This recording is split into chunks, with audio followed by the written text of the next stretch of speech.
Listo. ¿Quieres hablar? No, ella está hablando, la expositora. Ahí tenemos que mutear. Ya está, listo.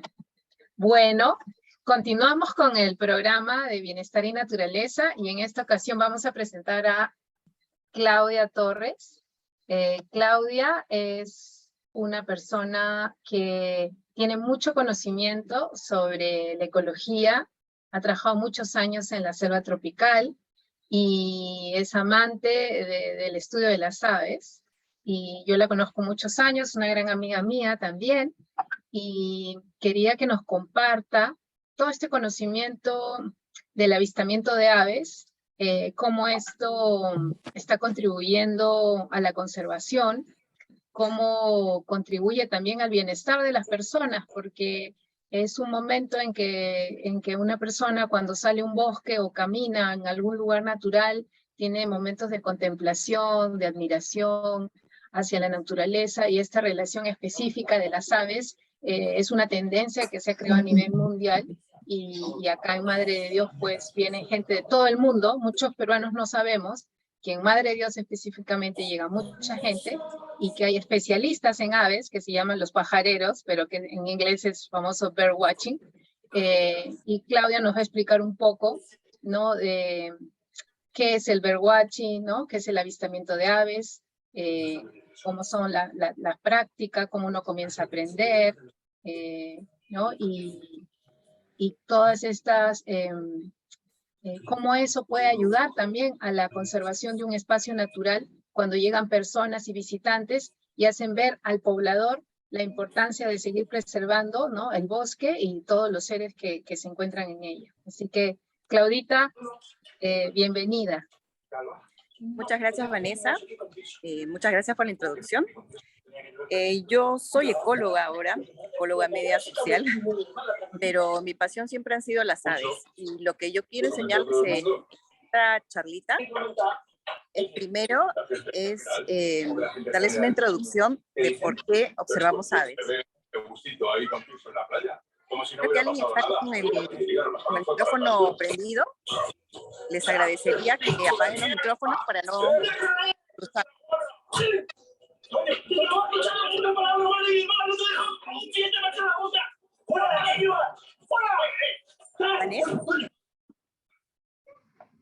Ya. Sí, bueno, ya están todos muteados. Disculpe, ya. Gajes del oficio. Ya, ahora sí, continuamos. Muy bien. Bueno, esta charla, ojalá que me escuchen bien, yo la estoy dando desde los órganos Piura, donde estoy viendo mis pelícanos y donde estoy viendo mis piqueros de patas azules, o sea que yo estoy muy feliz. Y me he ido a los manglares de Tumbes a observar aves. Entonces yo les voy a dar una introducción por qué observamos aves. Bueno, ustedes saben que las aves son los vertebrados más numerosos. Y si nosotros comparamos en relación cuántas personas observan vertebrados, en verdad el número de personas que observan aves es mucho mayor a las personas que, por ejemplo, van a África a ver mamíferos grandes o se internan en los océanos para ver ballenas, orcas o mamíferos acuáticos. Pero como las aves representan un número muy alto de estos vertebrados, vamos a poner un número de los vertebrados, más o menos habrán 45.000 especies, las aves representan 10.000 especies, entonces tenemos mucha variedad en el mundo. ¿Y por qué son importantes las aves? ¿Y por qué nos gusta observarlas? Primeramente, porque es una excusa muy grande para viajar, porque las aves están absolutamente en todos los ecosistemas. Donde hay una plantita, donde hay un arbolito, donde hay un pequeño ecosistema, incluyendo un parque, un ecosistema urbano, es un ecosistema creado en ciudades, vamos a encontrar aves. Las aves, por ejemplo, están en el desierto. Tenemos el famoso correcaminos, ese de los dibujos animados que siempre se pelea con el coyote, pues ese es un correcaminos. Y ese correcaminos vive en el desierto. ¿Dónde más viven las aves? En el mar tenemos aves acuáticas, por ejemplo el pingüino. Tenemos aves que están relacionadas al mar adentro, como los albatros. Después tenemos aves que están en el hielo. Aves, por ejemplo, como los pingüinos emperadores, que viven en el hielo y soportan temperaturas muy bajas. Tenemos inclusive aves que viven en los Himalayas. Ustedes saben que el ganso de los Himalayas es uno de los más alucinantes, porque él cruza los Himalayas, cruza 8.000 metros de altura para irse a los valles. Eso significa que el ganso tiene que calcular muy bien cuándo va a hacer ese cruce, porque si calcula mal, con todos los vientos que hay a esa altura, se puede estrellar directamente contra los Himalayas y perder la vida. Entonces, tenemos gansos que cruzan los Himalayas, tenemos aves de puna, ¿eh? Por ejemplo, en Cusco, en las partes altas, como por ejemplo el Abra Málaga, hay un bosque de polilepis a 4.500, 4.800, donde viven unas avecitas. Si uno pasa por Ticlio, va a haber aves. Y después tenemos las aves que están en la selva, que hay un montón, hay una diversidad muy grande. Entonces, si se dan cuenta, y ustedes piensan en cada continente o en cada ecosistema, se van a dar cuenta que siempre las aves van a estar presentes. Entonces, eso hace que la observación de aves sea aún más atractiva, porque es una buena excusa para ver diferentes ecosistemas y para viajar a conocer también diferentes tipos de aves en el mundo. Después, ¿por qué las aves son importantes? Las aves son importantes porque son indicadoras de calidad del ambiente. Ustedes saben que nosotros, por ejemplo, tenemos aves que están en ríos. Por ejemplo, los mirlos acuáticos son aves que son indicadoras de calidad del agua, porque ellas se alimentan de algunos insectos, de unos crustáceos que son muy sensibles a la contaminación del agua. Entonces no pueden alimentarse en ríos que están contaminados. Tenemos las pavas, por ejemplo, en la selva. Las pavas, ¿qué nos están indicando? Las pavas nos están indicando que no hay presencia de cacería, y las pavas, al ser tan grandes, pueden tragar frutos que son relativamente grandes para un ave y son excelentes dispersores de semilla, porque como pueden volar, a diferencia de un mono, que también son muy buenos dispersores de semilla, pero los monos no pueden moverse tantas distancias como las aves, ¿no? Las aves vuelan, entonces son excelentes dispersores de semillas, y las pavas, especialmente porque son aves grandes, pues son excelentes dispersores de semillas, ¿no? También tenemos, por ejemplo, el pato del torrente. Si uno se va a la sierra, cuando uno viaja a Machu Picchu, a veces lo puede ver, es un pato que le gusta estar en los torrentes, donde uno piensa que se va a ahogar. No, ahí está feliz, pero nos está otra vez indicando que esa agua está limpia, no tiene contaminantes, porque los patos comen algas que crecen también en sitios que no están contaminados. Entonces, si nos damos cuenta, las aves nos sirven para muchas cosas. Ya hemos aprendido que primeramente están en todos los ecosistemas. Donde hay plantas, donde hay flores, donde hay semillas, donde hay frutas, hay aves. Después, que son indicadores de calidad del ambiente. También las aves han sido objeto de adoración. Por ejemplo, si uno se remonta a la época de los egipcios, una de las divinidades era Horus, era un hombre con cabeza de halcón. También tenemos, por ejemplo, el águila, que siempre ha sido para los imperios el símbolo de poder, ¿no? O de reyes o de alta jerarquía, ¿no? Y también, por ejemplo, en nuestras líneas de Nazca y en muchas representaciones de cerámica tenemos a los colibríes. Por ejemplo, aquí en el norte se representaba también muchas aves que están relacionadas al mar, ¿no? Porque ellos dibujaban lo que veían alrededor de su ecosistema o el lugar donde ellos vivían, ¿no? Entonces, lo más famoso es el colibrí de las líneas de Nazca, que uno lo puede ver desde la avioneta. También las aves son parte del desarrollo humano. Ustedes saben que la cetrería es una actividad en donde se entrena un halcón, ¿no? Y el halcón te acompaña, te guía. Es una actividad que se ha desarrollado hace muchísimo tiempo, ¿no? Y también, por ejemplo, antes, cuando no había internet, cuando no había correo, se utilizaban las palomas mensajeras. Entonces las aves siempre han estado muy presentes en la vida de los humanos, ¿no? También las aves nos dan bienestar. ¿Y por qué nos dan bienestar, como mencionó Vanessa? Porque para ir a ver aves, uno tiene que salir, uno tiene que viajar, uno tiene que buscar bosques, uno tiene que buscar verde, porque las aves no están donde no hay frutas o donde no hay flores. Las aves siempre van a estar en algún ecosistema, siempre van a estar relacionadas con las plantas. Entonces, eso nos impulsa a buscar bosquecitos, a buscar zonas verdes para ir a buscarlas. Y eso hace que caminemos, que respiremos aire fresco, que nos concentremos en una actividad diferente y por eso nos trae bienestar. Yo siempre les cuento a mis alumnos que, por ejemplo, cuando en Japón, cuando hay mucho estrés, los jefes mandan a, a sus trabajadores al parque, al bosque, ¿no? Porque es la única manera que puedas controlar tu estrés. Hay una relación con el color verde, es una relación muy ancestral, que el verde nos da tranquilidad.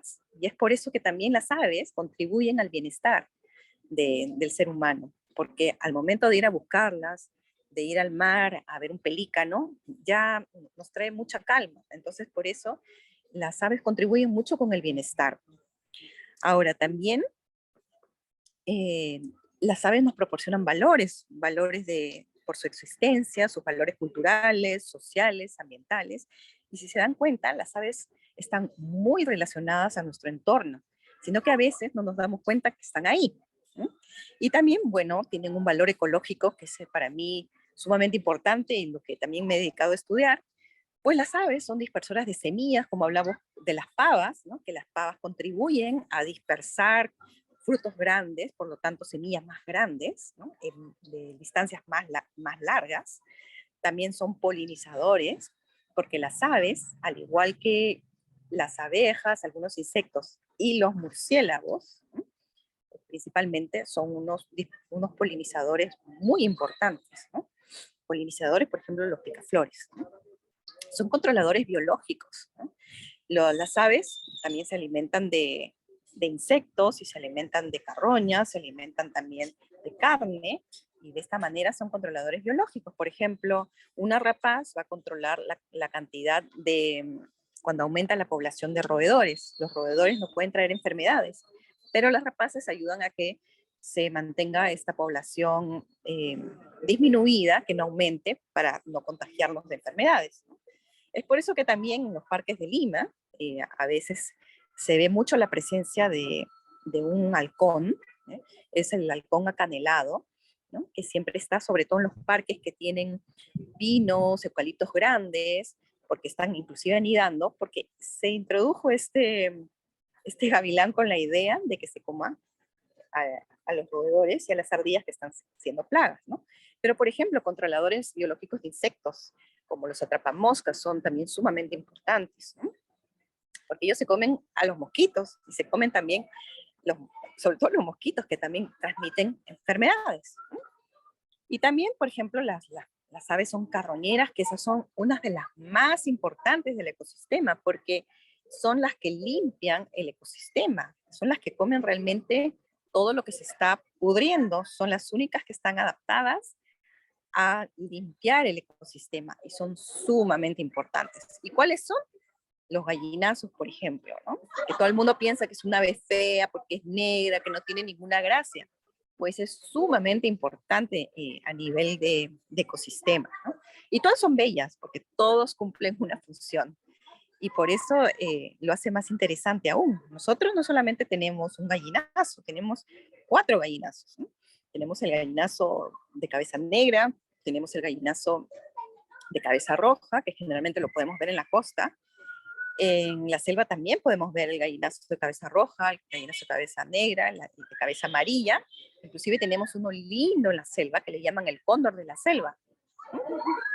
Entonces, los gallinazos son sumamente importantes. Alguien preguntó por ahí las palomas. Bueno, las palomas también son comida para los halcones. Lo que pasa es que cuando las poblaciones crecen, comienzan a transmitir enfermedades porque están descontroladas, ¿no? Entonces, cuando el ecosistema está en equilibrio, no hay poblaciones, las poblaciones están, vamos a decirlo, en un equilibrio, ¿no? No están descontroladas. Las pestes, las enfermedades vienen cuando se descontrola el crecimiento de una población, ¿no? Por eso es que es muy importante entender cómo es toda la cadena en el ecosistema, ¿no? Si aumentan las palomas, quiere decir que no hay depredadores, nadie se las come, algo está pasando, ¿no? Algo le está afectando a ese depredador por el cual no está, ¿no? De repente, por ejemplo, hay un libro muy interesante que se llama La última primavera, creo, silenciosa, ya no me acuerdo bien, pero era sobre el halcón peregrino, ¿no?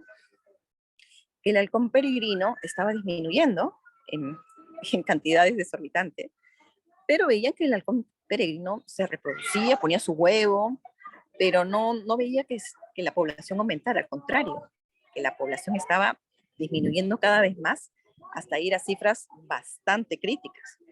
Entonces comenzaron a tomarse estudios, se comenzó a investigar qué es lo que pasaba y se dieron cuenta que cuando el halcón ponía sus huevos, hasta ahí está todo bien, pero cuando los empollaba, ¿no? Porque los tiene que calentar, la cáscara se rompía. Eso no sucede normalmente, ¿no?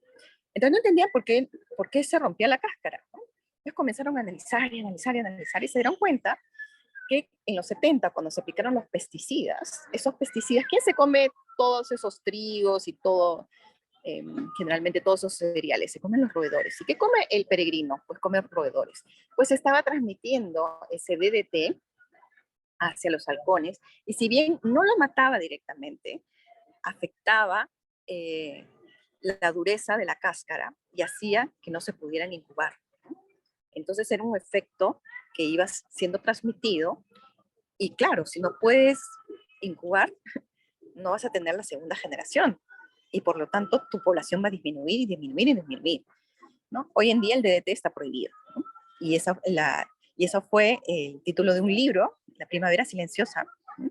En el cual muchas especies fueron afectadas precisamente por los fertilizantes.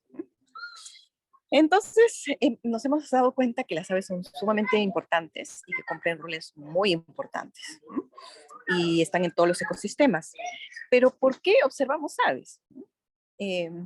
¿O cómo empezó esa terminología? ¿O quién empezó con esa idea de ver aves? ¿No? Porque la mayoría siempre les ha metido bala. O sea, donde va, o se las han comido, o ha sido siempre diversión meterles bala a las aves.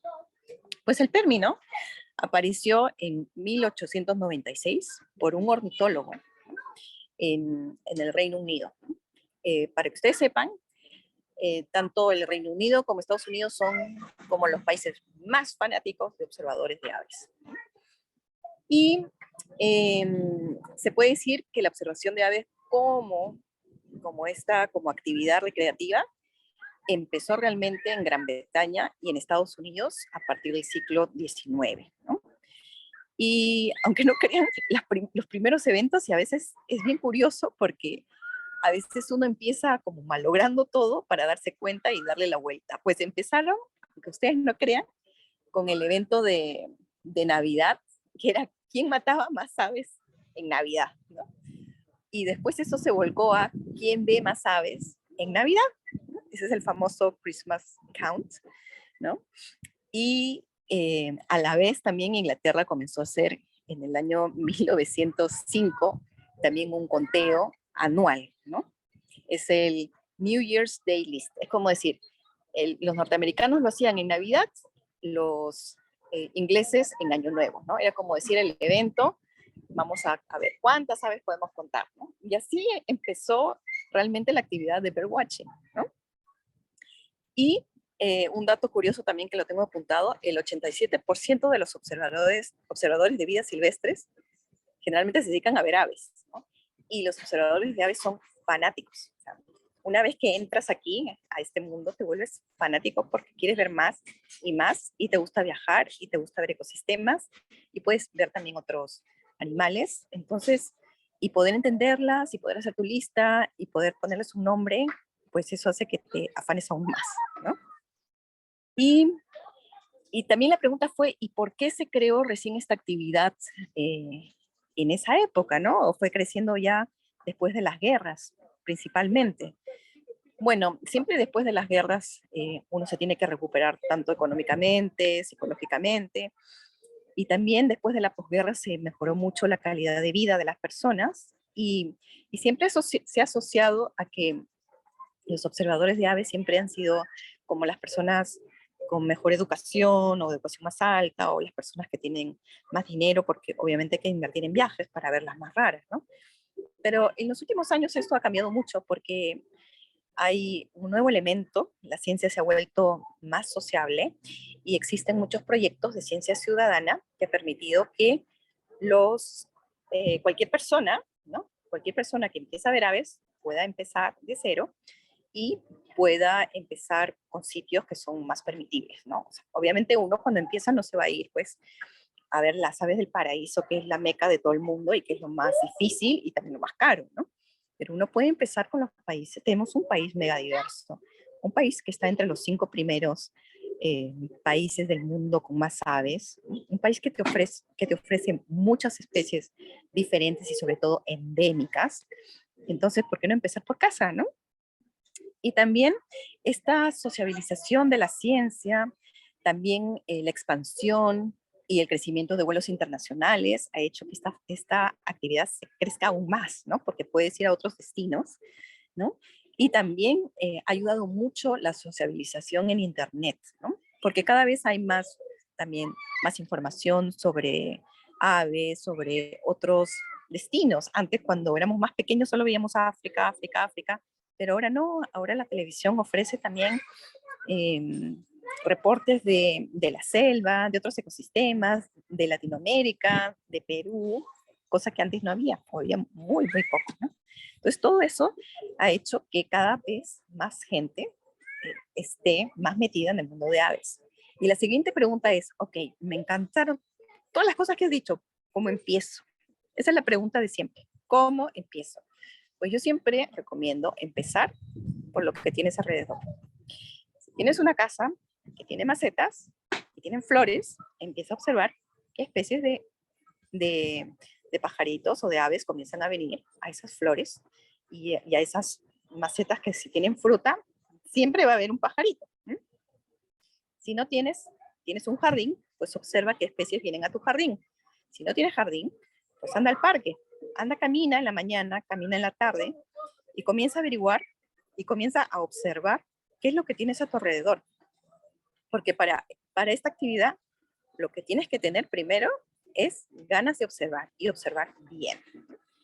No es necesario por ahora que te compres el binocular más caro del mundo. Lo que se necesita ahora para empezar es actitud y observación.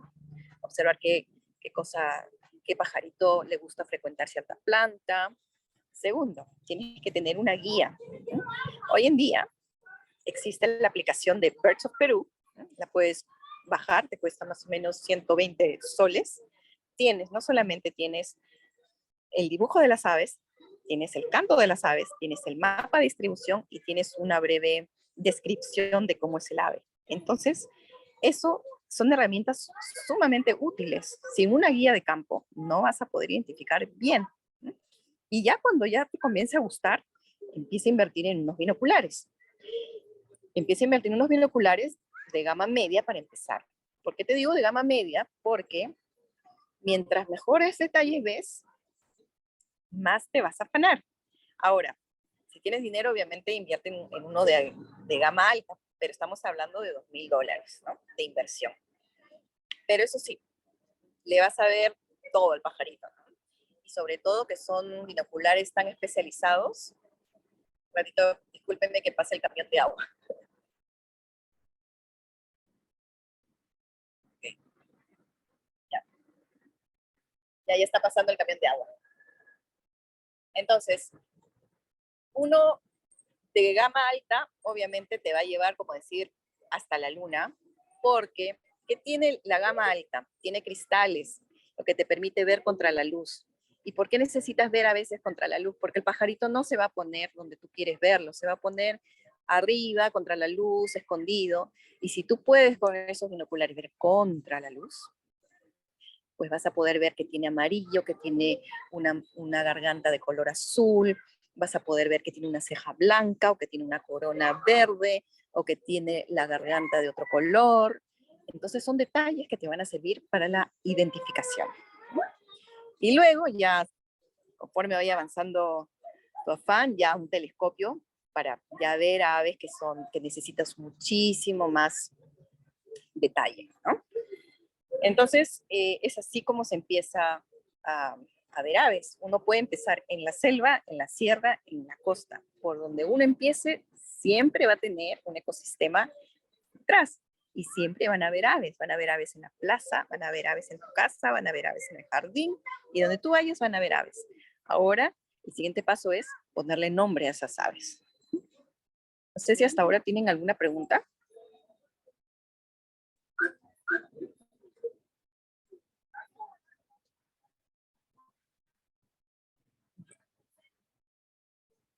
Ahí dice, hay unos pajaritos negros que cantan hermoso. Hace 2 años había buena cantidad, ahora hay muy pocos. Vi un informe que las antenas 5G se han bajado varias especies. ¿Cómo podemos ayudarles? Lo mismo sucede con las mariposas y abejas. Cada vez se ven menos o no se ven. ¿Cuál es su opinión, por favor? ¿Y cómo podemos hacer para protegerlas? De Ya, Rosario, pregunta de Rosario. Ok, Rosario, aquí no hay antenas de 5G para empezar y no, las 5G no tiene nada que ver con la muerte de pajaritos. La muerte de pajaritos y de aves, el descenso de las poblaciones de aves, se debe principalmente a la destrucción de hábitats o que cada vez la ciudad crece más, por ejemplo, y le quitan más los espacios verdes. También pesticidas, contaminación acústica, contaminación, por ejemplo, de la luz, los paneles. ¿Cómo uno ayuda a las aves? Simple. Si uno tiene algún espacio en su casa para poner macetas, para poner flores, para poner agüita, con eso es suficiente. En algunos países, por ejemplo, en las temporadas de invierno, que son muy duras, como por ejemplo con nieve, hay algunas semillas que se les pone para ayudarles a que resistan un poco más, ¿no?, ante las adversidades. Por ejemplo, un problema muy grande para las aves es la deforestación, y sobre todo para las aves migratorias, ¿no? Las aves que vienen desde los continentes, mejor dicho, desde el hemisferio norte o hemisferio sur, y vienen a estas zonas que son más templadas. Imagínense un ave que está invirtiendo mucha energía y está volando kilómetros, miles de kilómetros, para encontrar un clima más templado, para poder alimentarse y poder regresar, y que llegue y no exista más su ecosistema. Entonces, se mueren, se mueren. Entonces, ahora hay un problema muy grande con las aves migratorias. Entonces, ¿qué hace la gente que vive en esos pasos de migración? Por ejemplo, les ponen agua, les ponen bebederos, les comen comederos, o lo mejor, siempre he dicho, es ponerles las frutas locales, ¿no? Los árboles o las plantas que correspondan al ecosistema donde uno está, ¿no? No introducidos. Pero con eso les ayuda un montón. Por ejemplo, enseñarle a los chicos que no es divertido tirarle hondazos a las aves, ¿no? Y mientras se creen espacios verdes, si en un desierto se pueden crear espacios verdes, van a venir las aves. Por ejemplo, hay ciertas especies de flores muy específicas que atraen picaflores, como las verbenas de color amarillo, como la mermelada, como esos camaroncitos que les llaman, o las ruselias. Esas son flores que siempre van a traer mariposas y van a traer picaflores. Entonces, si uno la tiene, aunque sea en su maceta, en su casa, en su balcón, va a tener aves y las va a comenzar a ver. Es increíble cómo las aves van donde hay flores y donde hay plantas. Sí, la flor de la sábila también atrae, y a los murciélagos también. A los murciélagos también, que son muy importantes, que nos olvidamos también de los pobres murciélagos. No son aves, son mamíferos, pero juegan un rol muy importante en la polinización, ¿no? También hay aves nocturnas, ¿no?, como los búhos, el chotacabras. No sé si alguien más tiene alguna pregunta. Cualquiera, ¿eh?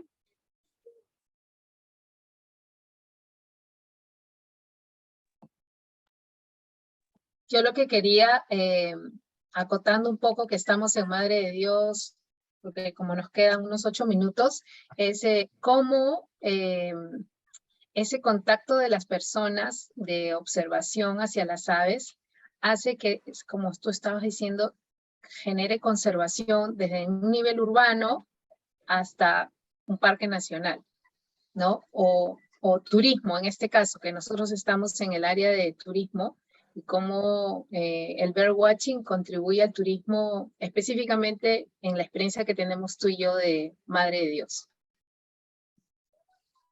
Sí, el birdwatching, dentro de todos los tipos de turismo clasificados, y sobre todo el turismo de naturaleza, que incluye también al ecoturismo, es el turismo más sostenible, porque muchas aves, las endémicas, que eso es especialista Perú, aunque no crean, no siempre están en las zonas que están protegidas por el Estado.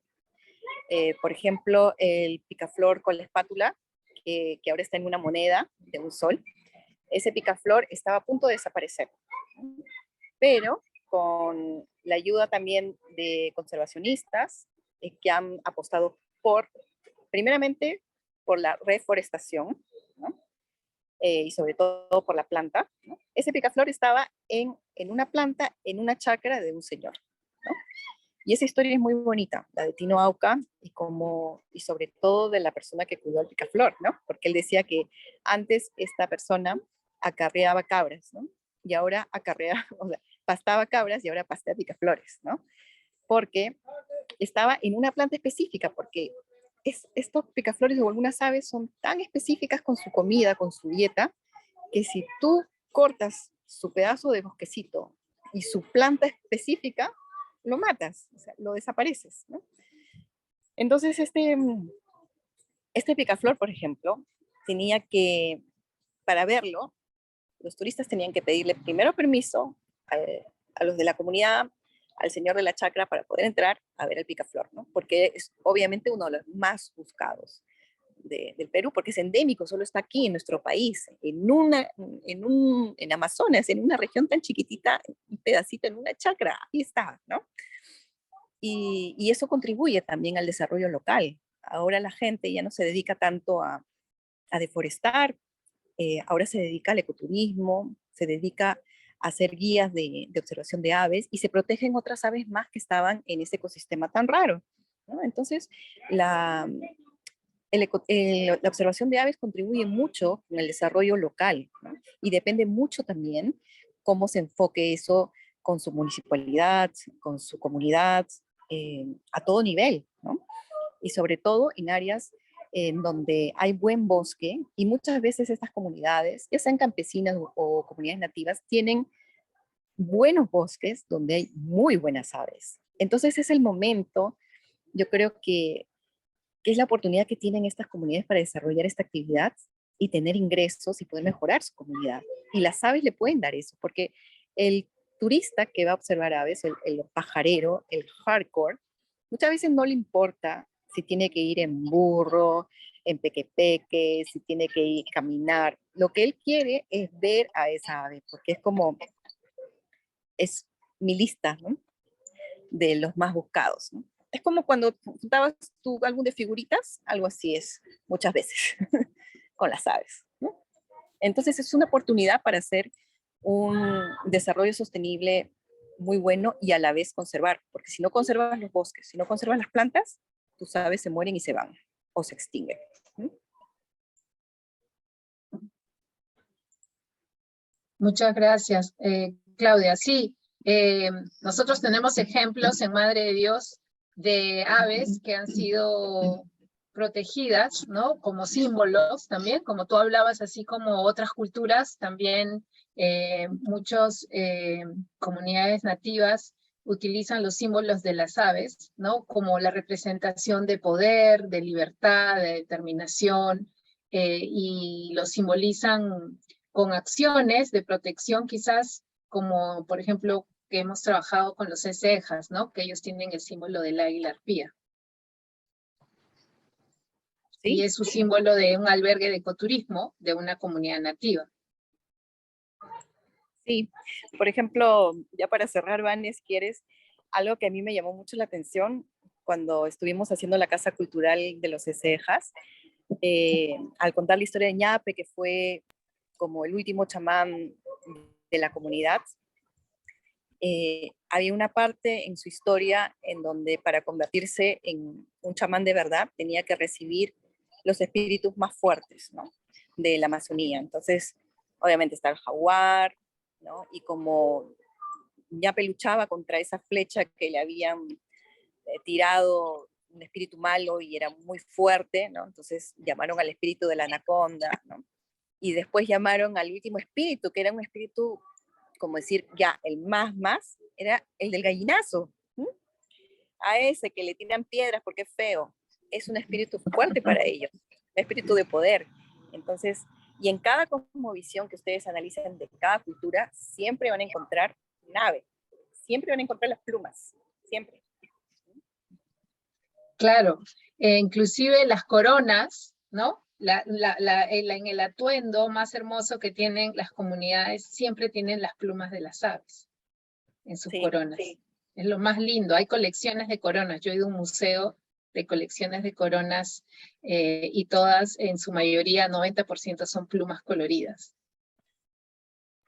Sí, y me gustan las aves porque tienen colores, ¿no? Y también me gustan las que no tienen colores porque son difíciles, son un reto ir a buscarlas. Y cuando uno busca una, se queda horas de horas y no se da cuenta, ¿no?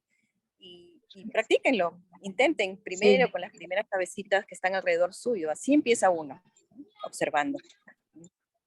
Qué lindo. Acá nos escriben, qué interesante, gracias, aprendí mucho. Bueno, gracias. El área de aves es un mundo hermoso, así que nos tomamos una foto final con Claudia. Muchas gracias, Claudia, por tu tiempo. Una siguiente oportunidad te vamos a invitar para que nos muestres las aves de bambú, que es de interés de nosotros, porque estamos preservando y trabajando con un proyecto con niños que se llama Children Bamboo Rainforest, y nos gustaría que puedas enseñarnos sobre la importancia de las aves endémicas de un bosque de bambú en el futuro. Así que gracias, una fotito linda. Gracias, Chachita. Chao, amigas. Gracias. Chao. Un gusto. Gracias.